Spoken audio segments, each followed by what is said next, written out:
What is up, everybody? Welcome back to the RPG Fantasy Football Podcast. We appreciate you being here today.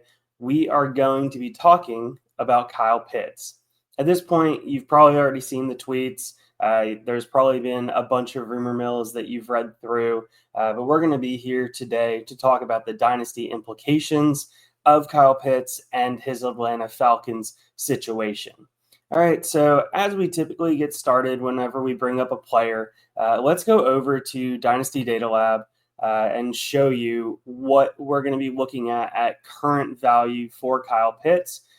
So I did a sort of the Dynasty Data Lab rankings, what they're pulling off of Sleeper. I think there was about 260 drafts that were 12-team PPR, 0.5 or 1 point premiums on the tight end. So you're looking at Kyle Pitts being tight end number 11 coming off the board in these drafts, right behind Tucker Kraft, in front of David Njoku, 106th overall.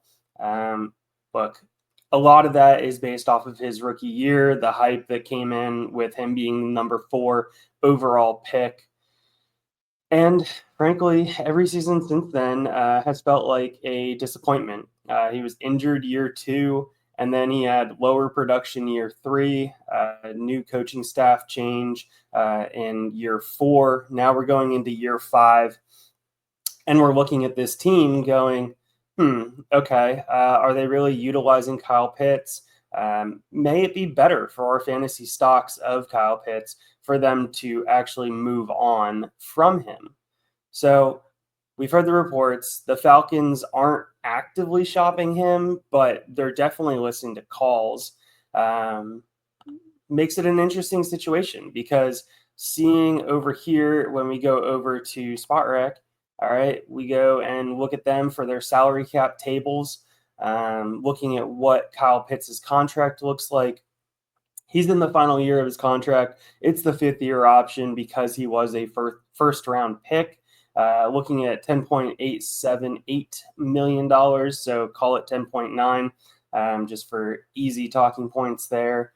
You're looking at him most likely, if he gets traded, probably going to have to get a new contract from the new team that he goes to. The odds of somebody giving up what the Falcons are looking for, which is supposedly a 2nd or 3rd round pick, a day 2 pick for him, and then not giving him a contract, it seems pretty slim. You look at his age, 25 currently, like I said, was the former 4th overall pick. So the Falcons have a lot of value that they've already assigned to him. They've paid him out over that entire contract and picked up that 5th-year option. But we also have wide receivers on this roster in Mooney and London who have been producing well for the offense.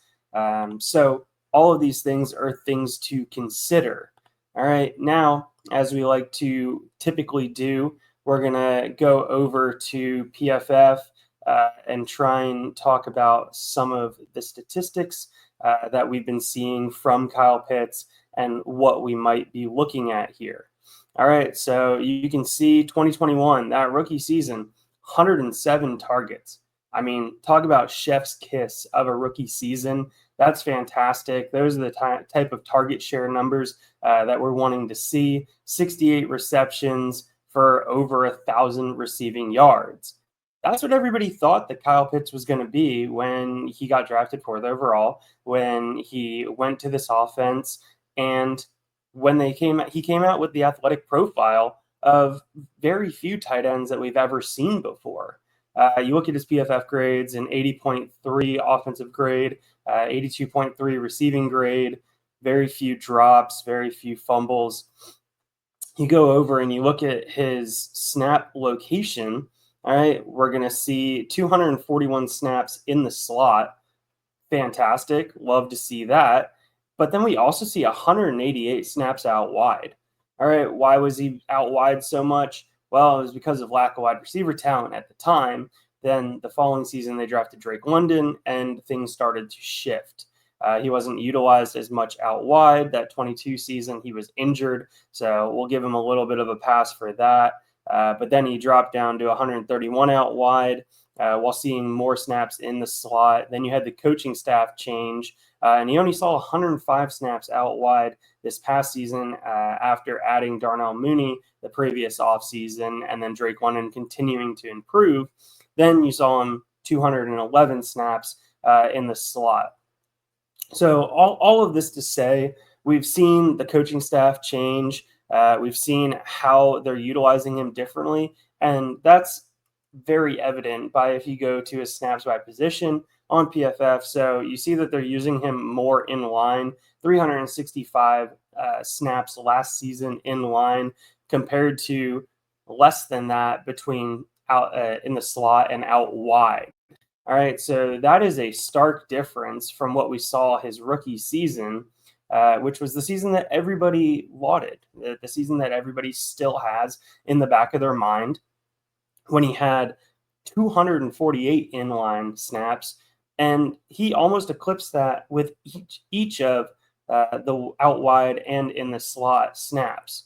All right, so this is just a completely different way of using Kyle Pitts in this new look offense. Now, what does that mean if he sticks around with the Falcons this coming season? Most likely it means you're looking at a similar season to last year, which was just frustrating for all parties involved. We go over to Fantasy Pros. We can be able to show you what last season was looking like and what the games with Michael Penix looked like, because frankly, there's very few conclusions that you can draw if he ends up sticking with Penix, because you had 1.7 points, you had 14.4, and you had 3.5. No tight end premium on these stats here for Fantasy Pros, but PPR is involved. And that 1 week where he was a top 10 tight end was mainly because of a touchdown. Tight ends, touchdowns end up being king. Kyle Pitts historically hasn't been a touchdown machine for his offense. And then you go down to the season stats. Oh, man, that is a tough finish right there, looking at 13, 15, and then 33, the injury season, ever since his rookie season when he was tight end 6. All right, so you put all of that together, and then you go down and you see, okay, tight end 15 right there, some names around him, Cade Otton, Mike Gesicki, Hunter Henry. If Kyle Pitts ends up having a Hunter Henry type of career, people are going to say he's a bust. Whether that's fair or not, Hunter Henry's been a productive tight end, but he doesn't garner the respect and the admiration that a number 4 overall pick should be doing. That should be a face of your franchise. And unfortunately, Kyle Pitts hasn't become that. So now we start looking at some landing spots. Where might he potentially go? If you go over to CBS Sports, you'll see that they wrote an article about it, talking about the Cowboys as a potential landing spot. Frankly, as an Eagles fan, I would absolutely hate that, because he is a potential for a mismatch nightmare. And we know how the Cowboys have loved to utilize their tight ends for fantasy purposes. It'll be interesting to see how that offense would work if they end up having Kyle Pitts, George Pickens, and CeeDee Lamb. Yeah, that could be a dangerous passing game. Could be able to stress defenses in a lot of different ways in the passing game. Now, you also look at the Jaguars. What did we just see the Jaguars do? I mean, they absolutely revived Evan Ingram's career, who maybe Kyle Pitts ends up being the next Evan Ingram, where his rookie contract ends and he's able to go somewhere in free agency, and they want to make him the face of the offense. They want to make him the 1, the 2, and be able to give him all the targets that he can handle. That would be the hope. You know, that's the high upside swing. That's what people are really looking for. But once again, this Jaguars offense just took number 2 overall, Travis Hunter, highest drafted wide receiver since Megatron, since Calvin Johnson. So you put all of that together and you say, okay, this offense would have young talent which could be really exciting. They still have Brenton Strange, though. Yes, he's not the fastest, so maybe they would end up using Kyle Pitts as more of an oversized slot, more of a receiving tight end. So does he stay on the field and get as many snaps as you would be fully wanting out of a starting tight end for your fantasy team? I don't know. There's a lot of questions. You trust Liam Cohen because you just saw what he did with Cade Otton last season, being tight end 14, giving him 87 targets. Look, Cade Otton is a fine player. Kyle Pitts is much better athletically than Cade Otton. So if you're going to tell me that Cade Otton got 87 targets, dangerous game. Yes, I totally understand. But that gives you the potential for Kyle Pitts to be pushing that 100 target range. We'll see if any of these landing spots play out. Then they also mentioned the Giants, which is a really interesting landing spot because who do they really have as a receiving threat besides Malik Nabers? Maybe you make a case for Wan'Dale Robinson. I don't know. I mean, he seems like a compliment number 2 that could be pushed down to a number 3 if Pitts were to go there. I really don't like the fact that 2 of these landing spots are in the NFC East, which means that Kyle Pitts would be going against the Eagles more often than, frankly, I would want to see. But you think about that pairing, potentially having Jackson Dart with Kyle Pitts, with Malik Nabers, with Wan'Dale Robinson. You could start to put the pieces together for a Giants offense of the future that could potentially do some damage. So where do you think Kyle Pitts goes?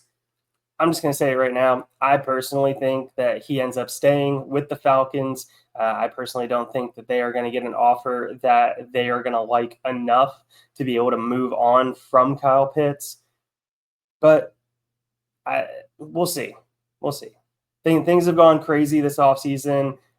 Places that you never thought players were going to land, players that you didn't expect to be traded ended up getting traded. But here we are. We're in the offseason. We're looking forward to football season starting. Underdog drafts are getting ready to start or have already started. But with all of that said, really appreciate you guys tuning into the channel. Thank you for the support. We really appreciate it, and have a good day. Thanks for listening to another episode of the Fantasy Football RPG Podcast. If you made it this far, be sure to like and subscribe. If you want to check out written content, head over to lastwordonsports.com. Don't let the Goblins get you.